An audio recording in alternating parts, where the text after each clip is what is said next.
پھر وہاں سے ہم نکلے تو ایک اور کیفے میں یہ سنوکر بار میں گئے ہم، سنوکر کلب میں، تو وہاں بھی یہی صورتحال.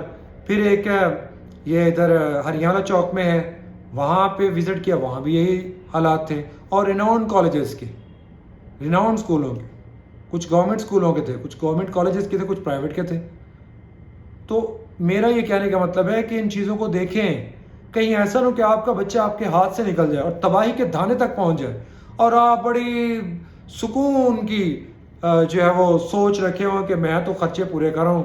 مجھے ادارے سے میسیجز بھی آ رہے ہیں، بچہ جب اسکول نہ جائے، کالج نہ جائے، مجھے آگاہی بھی ہوتی ہے، مجھے وہ انفارم بھی کرتے ہیں باقاعدہ.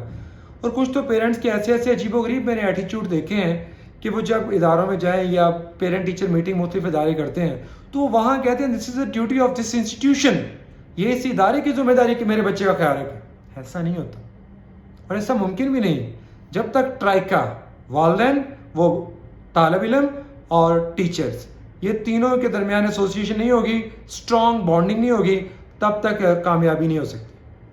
تو خدا را سوچیں سمجھیں، یہ 10 سال اپنے بچوں کے اوپر کڑی نظر رکھ کے ان کی ٹریننگ کر لیں، انشاءاللہ وہ ساری زندگی بہترین انسان بن کے رہے گا، معاشرے کا مفید رکن بنے گا، اور آگے پاکستان کے لیے بھی وہ فروٹفل ثابت ہوگا.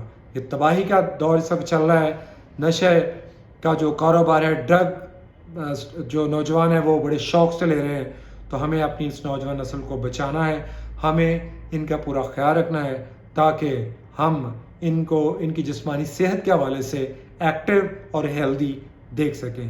میرے چینل AQ میڈیا کو لائک کیجئے، سبسکرائب کیجئے اور دیکھتے رہیے. انشاءاللہ آئی شل ٹرائی مائی بیسٹ کہ ویڈیوز گاہے بگاہے جو ہے وہ اب آتی رہیں. میری مصروفیت کچھ ریلیکسیشن ہوئی ہے، پچھلے دنوں مصروف بہت تھا، اس وجہ سے نہیں آ سکی. ٹل نیکسٹ ٹائم، اٹس اللہ حافظ.